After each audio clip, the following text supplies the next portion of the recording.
Bismillahirrahmanirrahim. Assalamualaikum warahmatullahi wabarakatuh. Selamat pagi, salam sejahtera untuk kita semua. Perkenalkan, nama saya Siti Aisyah dengan NIDN 1027059501. Saya adalah dosen tetap pada program studi Manajemen Sumber Daya Perairan Fakultas Sains Universitas Nahdlatul Ulama Sumatera Barat.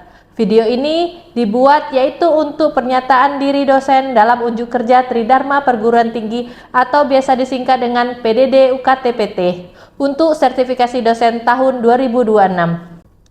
Hari ini saya akan menampilkan proses pembelajaran yang dilaksanakan di kelas dalam mata kuliah Teknologi Informasi Bisnis Perikanan, khususnya pada pertemuan kelima dengan topik Teori Permintaan dan Penawaran pada Produk Perikanan.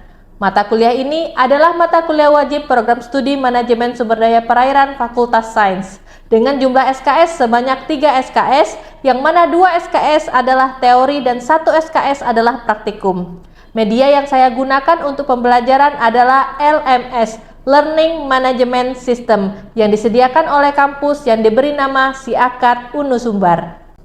Teknik pengajaran yang saya gunakan adalah DIA, yaitu Delivery Interaction Assessment, yang mana untuk metode yang saya gunakan adalah metode pemecahan masalah atau problem solving, di mana mahasiswa tidak hanya menerima materi tetapi juga dihadapkan pada situasi nyata yang menuntut analisis dan penyelesaian masalah. Capaian pembelajaran dari mata kuliah ini adalah mahasiswa mampu memahami, menjelaskan konsep permintaan dan penawaran produk perikanan. Selanjutnya, mahasiswa juga mampu menganalisis faktor-faktor yang mempengaruhi permintaan dan penawaran secara kritis menggunakan teknologi informasi seperti Excel, aplikasi grafis sederhana untuk menyusun, memvisualisasikan kurva permintaan dan penawaran.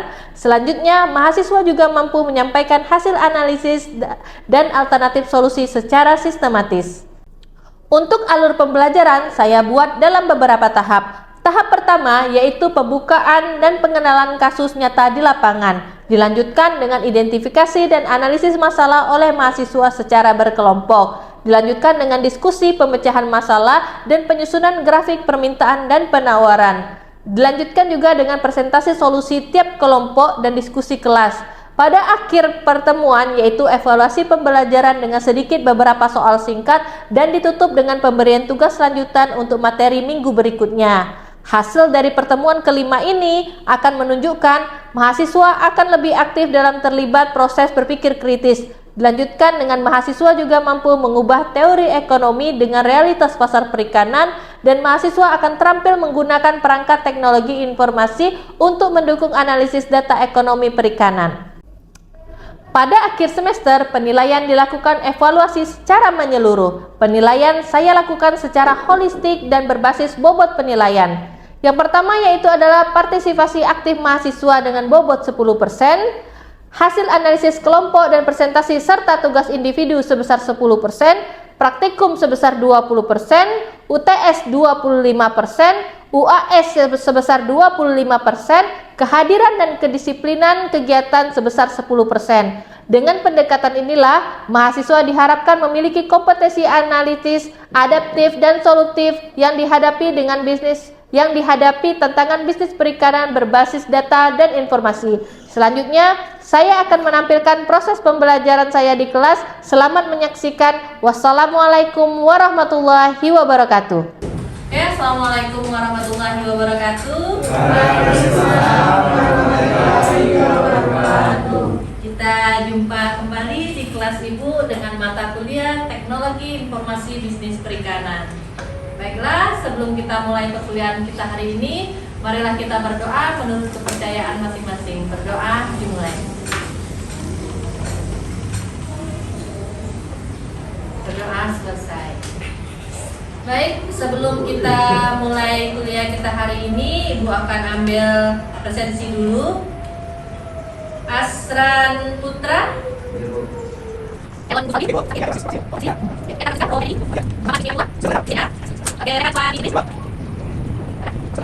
Oke, kalau begitu kita lanjutkan. Oke, minggu lalu kita udah mempelajari tentang bagaimana sumber daya alam dan sumber daya manusia. Ada yang masih ingat sumber daya manusia itu asalnya dari mana? Dari manusia. Jadi siapa yang akan mengerjakan? Siapa yang bertanggung jawab? Lalu pekerjaannya apa? Ada yang jadi produsen, ada yang jadi konsumen, ya kan? Oke, itu sumber daya manusia. Lalu juga minggu lalu kita sudah mempelajari tentang modal. Ada yang masih ingat apa itu modal, Rehan? Modal? Masih ingat nggak? Oke, itu biaya yang dikeluarkan di awal sebelum memulai berbisnis. Oke, selanjutnya ada sumber daya alam. Kira-kira sumber daya perikanan atau sumber daya alam yang bisa kita gunakan untuk bisnis perikanan. Apa saja sumber daya alam yang bisa dimanfaatkan? Ikan, lalu rumput laut, lalu ada udang-udangan, ada apa lagi? Ada kepiting, kerang-kerangan. Oke, itu yang dari sumber daya alam. Oke, pertemuan kelima. Bentar dulu Ibu.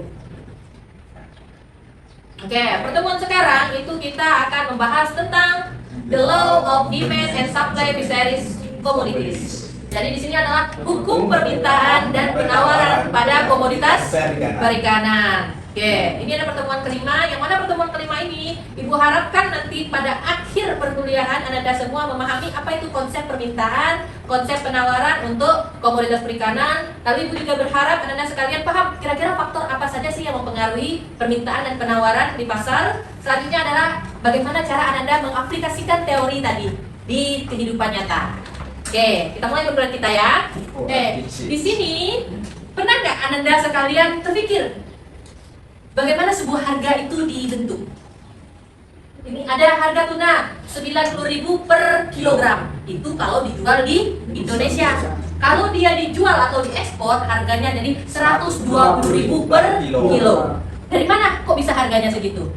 Dari penangkapan. Dari biaya penangkapan. Lalu apa lagi? Biaya ekspor. Biaya ekspor. Berarti ada apa? Pajak atau ada yang lainnya. Lalu apa lagi?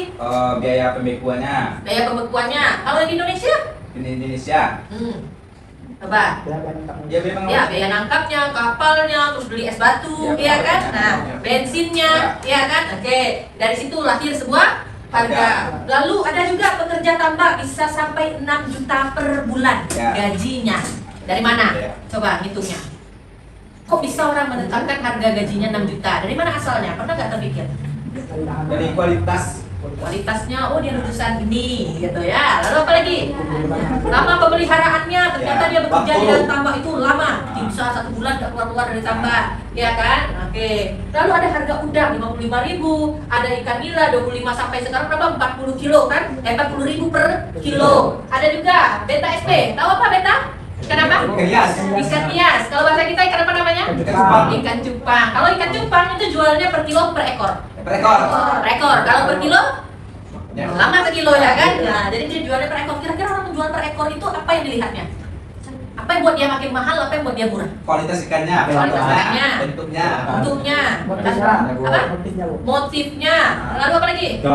Kelangkaannya. Semakin langka dia semakin mahal. Oke. Lalu sebenarnya ada banyak hal yang membuat harga-harga ini dia bisa berubah. Kok bisa ada ikan cupang harga 500.000? Ya kan 1 ekor. Kok bisa dia cuma 20.000 dijual per ekor? Ternyata ada banyak hal yang mempengaruhi kenapa harga itu bisa berubah. Oke, sekarang kita lihat dulu dari definition atau definisi. Jadi di sini istilah permintaan dapat diartikan sebagai jumlah barang atau jasa yang diinginkan atau dibutuhkan oleh konsumen, oleh pelanggan. Jadi ingat kata kuncinya barang atau jasa yang diinginkan atau yang dibutuhkan oleh pelanggan. Itu adalah permintaan. Lalu ada yang namanya supply. Supply ini adalah penawaran. Penawaran itu ini apa nih? Sama barang atau jasa yang tersedia di pasar. Kalau kita tarik sudut pandang permintaan, ini adalah sudut pandang dari pembeli. Kalau penawaran ini dari sudut pandang penjual. Oke, dari segi definisi udah gimana? Kira-kira masih bingung apa enggak perbedaan dua definisi ini? Sampai di sini? Lanjut. Oke, kita lanjut lagi. Gimana dengan penerapannya? Oke, kita ambil nih. Kita ambil topik. Kita bayangkan kalian adalah seorang pengekspor barang, pengekspor ikan, atau kalian yang lumrah lah, kalian adalah penjual ikan di pasar. Contoh ya, pebisnis ikan nih contohnya. Nah, kalian ini siapa nih? Rehan nih. Oke. Rehan, jual apa Rehan? Ikan apa Rehan? Apa? Rehan bisnis apa kira-kira? Kena. Ikan tuna, ikan air tawar coba. Ikan tuna susah nangkap dulu kan? Oh, ikan nila. Oke, Rehan jualan ikan nila atau mau bisnis ikan nila, oke lah ya, oke ikan nila. Rehan jual ikan itu dengan harga 12.000 per kilo. 12.000 per kilo. Laku apa enggak? Laku. Ya. Yakin? Oke. Karena laku, dia terjual dan barangnya habis. Oke, kalau barangnya sudah habis, masih bisa jualan apa enggak? Tidak, Pak. Kan Ada lagi, kan habis kan dia. Oke, ternyata ada saingan Rehan nih, Bapak B, siapa nih? Apit. Asran mana? Oh ya, oke ini si Asran nih. Oke, Asran yang Bapak B. Asran dia punya produk yang sama, ikan nila juga.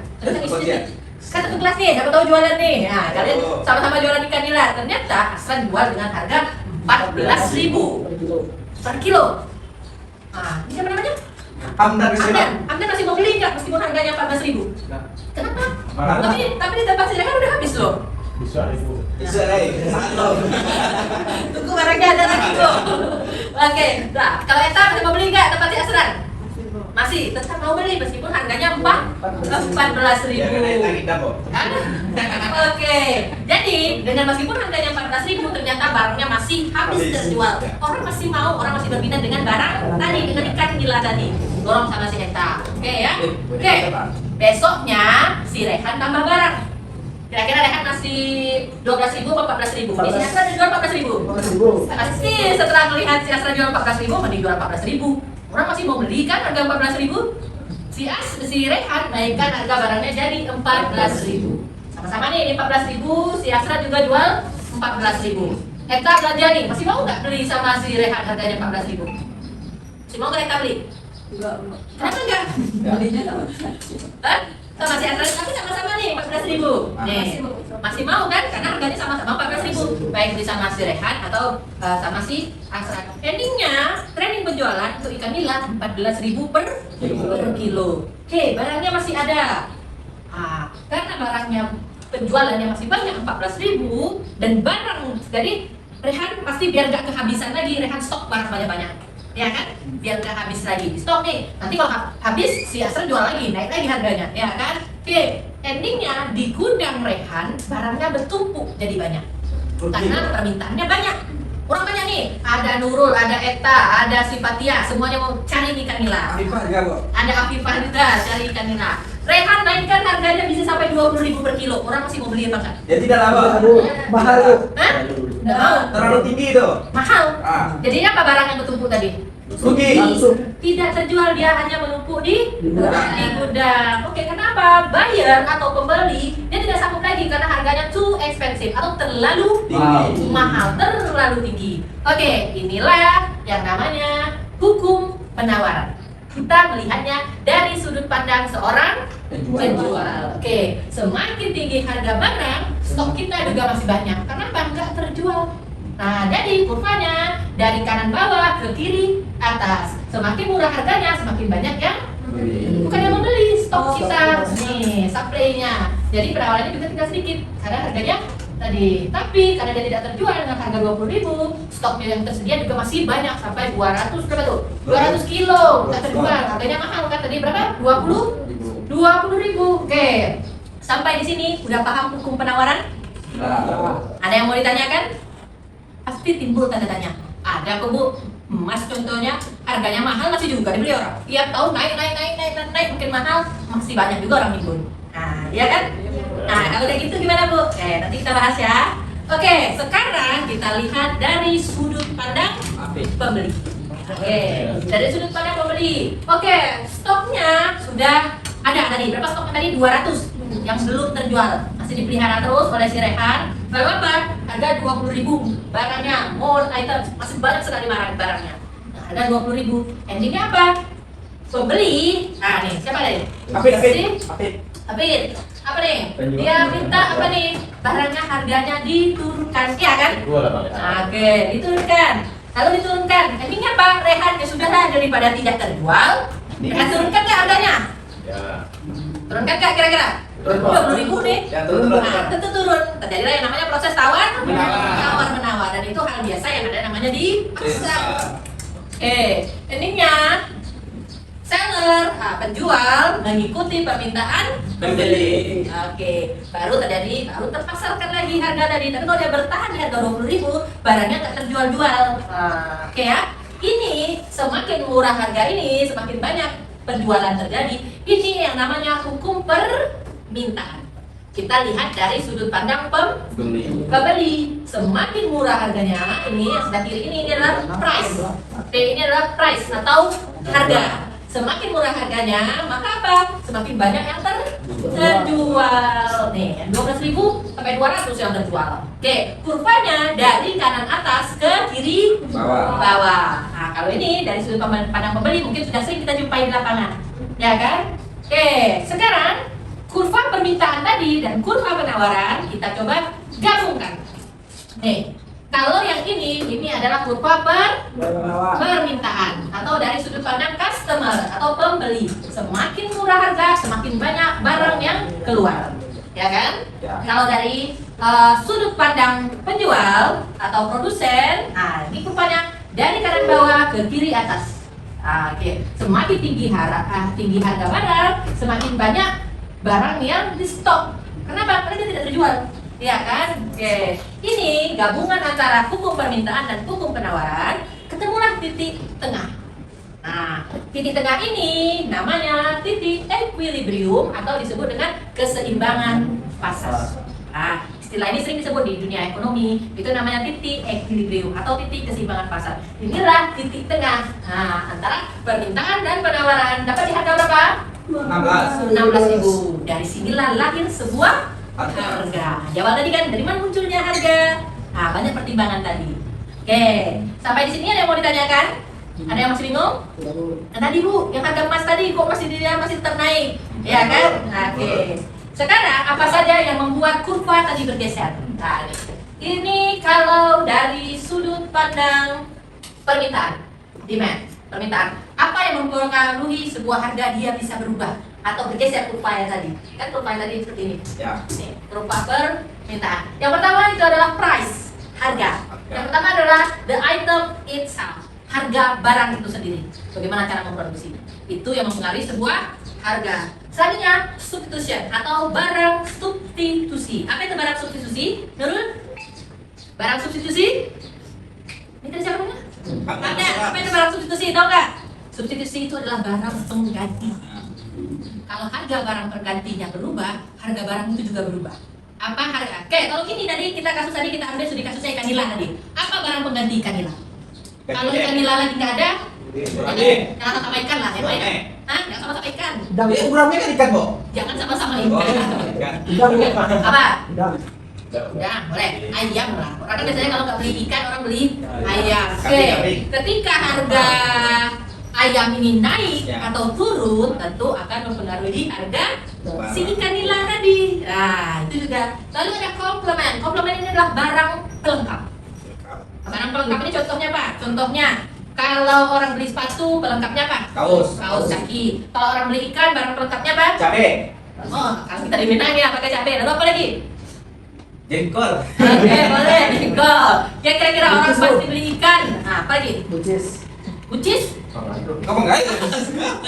Mau dapat ikannya? Oke, boleh. Jadi intinya komplement ini adalah barang pelengkap. Sama kayak orang nangkap ikan di laut, pelengkapnya adalah batu es. Atau kalau orang beli ikan, barang pelengkapnya cabai atau garam, Kantong plastik. kantong plastik. Apalagi kira-kira itu barang komplement atau barang pelengkap. Lalu apa lagi yang mempengaruhi harga tadi berubah? Income. Pendapatan. Oke. Siapa yang namanya? Dilponi Melkai. Dilponi. Oke, Dilponi ini pendapatannya biasanya 3 juta, naik jadi 15 juta. Nah, kira-kira Dilponi masih mau beli ikan nila apa enggak? Yang dijual sama si Rehan tadi. Hah? Masih tetap mau. Tapi apa? Di samping beli ikan, pasti Dilponi pingin juga. Cobalah makan sushi ikan juga.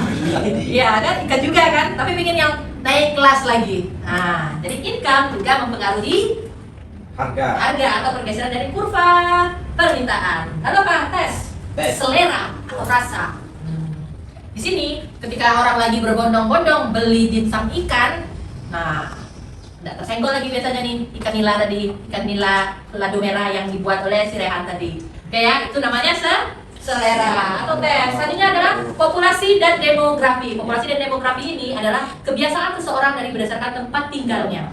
Nah, orang yang biasa tinggal di pegunungan biasanya dia lebih cenderung untuk membeli ikan air tawar, ikan sungai, ikan danau. Sedangkan orang yang tinggal di tepi pantai dia lebih suka ikan hasil tangkap dari laut. Oke, jadi populasi atau demografi ini juga mempengaruhi seseorang atau juga mempengaruhi permintaan dan penawaran. Selanjutnya ada expected future price. Jadi ini adalah ekspektasi kenaikan harga.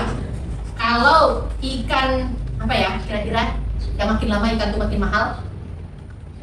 Ikan hias apa yang panjang tuh? Arapaima, apalagi ikan lohan. Piranha. Piranha. Ikan piranha. Ikan piranha.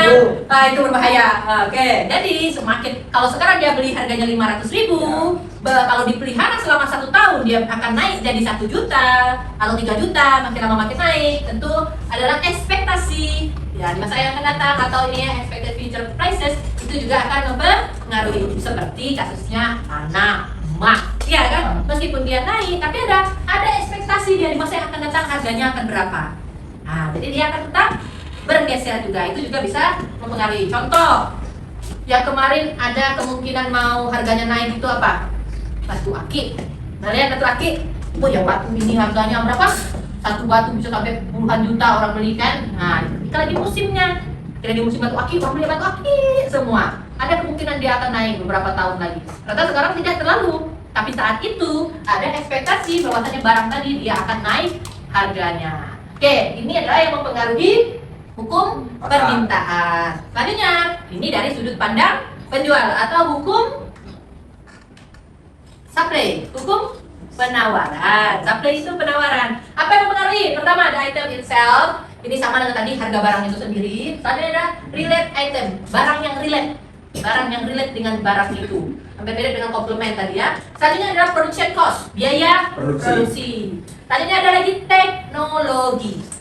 Kalau teknologi sudah masuk, tentu apa? Harganya juga akan naik. Kalau orang dulu untuk budidaya ikan nila ini perlu karyawan 3-4-5 untuk ngasih makan siang, malam, panen, ya kan? Masuklah teknologi, pemberi makan ikan otomatis. Masih perlu karyawan apa enggak?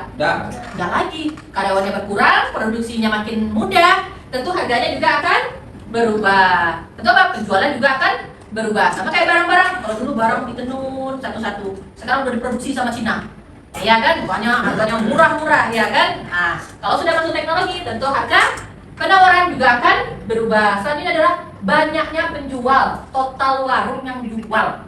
Si Rehan jualan, si Asran jualan, si Hamdan juga jualan, si ini Nurul sama si Patian juga jualan semuanya. Sudah satu kelas besok ikan nila semua yang kalian jual. Nah, orang jadi punya apa? Punya banyak pilihan. Sama kayak tadi kan ada pilihan mau beli sama si Asran atau mau beli sama si Rehan. Oke, selanjutnya adalah aturan pemerintah. Yang pertama itu adalah pajak. Tentu sekarang udah banyak dipotong pajak. Lalu ada subsidi, barang-barang yang sudah disubsidi oleh pemerintah. Dan yang terakhir ini sama dengan yang tadi, the expected future of price. Jadi ekspektasi harga barang itu di masa yang akan datang. Oke, nah ini adalah contohnya. Ini contoh kurva. Ini contoh kalau teknologinya masuk. Nih, teknologi masuk. Ketika teknologinya sudah bergeser ke kiri, oke sini. Teknologinya sudah naik, tentu apa? Penjualannya juga semakin sedikit. Ketika teknologinya sudah semakin ke ujung, nih, teknologinya semakin canggih, penjualannya juga semakin banyak. Nih, ini kan kuantitas nih. Nah. Oke, sampai di sini ada yang mau ditanyakan? Ada yang mau ditanyakan? Nah, biar tidak bingung, makin lagi paham, kita coba putar video. Ini ada video di YouTube. Ini video studi kasus.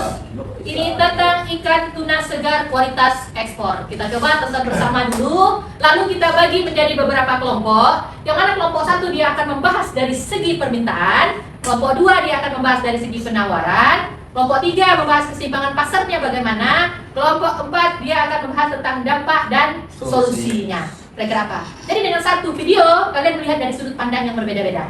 Ada yang lihat dari segi customer, ada yang dari sudut pandang penjual, ada yang membahas dari pemerintah. Oke ya, kita bagi menjadi beberapa kelompok. Silakan kita tonton dulu videonya. Nanti setelah kita nonton video baru akan kita bahas bersama. Oke, silakan saat ini kita akan coba dengarkan presentasi masing-masing kelompok. Siapa yang akan mewakili kelompok 1? Apit. Apit, oke. Dari kelompok 2? Nurul. Hah? Nurul. Nurul apa Rehan? Oke, Rehan. Dari kelompok 3 yang akan mewakili Eta. Oke, silahkan maju dari masing-masing kelompok. Silahkan ke sini. Kita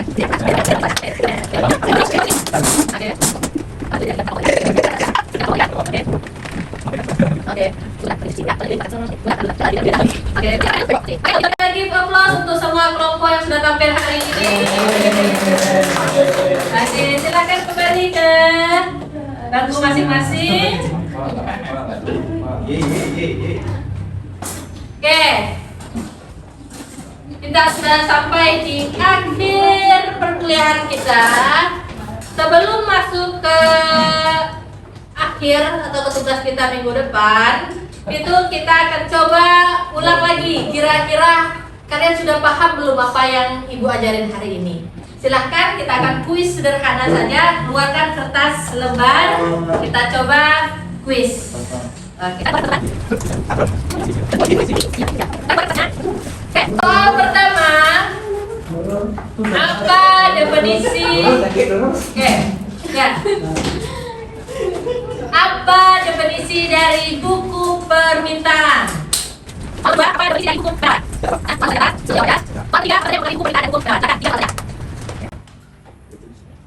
Oke, waktunya habis. Silahkan dikumpulkan.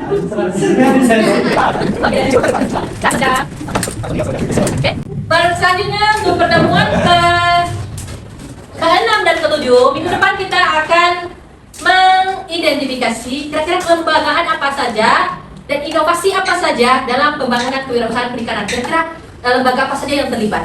Nah, ada Poklasar, ada Pokmaswas, ya kan? Lalu apa lagi? Ada Dinas Perikanan, ada pelabuhan. Nah, kira-kira apa lagi kelembagaan-kelembagaan yang terlibat dalam teknologi informasi bisnis perikanan? Silakan, lembaganya apa saja, lalu berperannya sebagai apa? Ada Polair, tentunya dia berperannya sebagai apa? Lalu dari lembaga tersebut inovasi apa yang kira-kira yang bisa dilahirkan agar mengembangkan bisnis perikanan? Oke ya, silakan kerjakan itu untuk minggu depan. Kumpulkan, diketik ya, kasih cover, kumpulkan. Sebelum perkuliahan akan Ibu tanya lagi. Pak, di sini ada yang mau ditanyakan? Ya, pas. Oke, kalau begitu kita kuliah hari ini kita akhiri dengan mengucapkan alhamdulillahirobbilalamin. Alhamdulillah. Ibu akhiri, wassalamualaikum warahmatullahi wabarakatuh. Waalaikumsalam warahmatullahi wabarakatuh.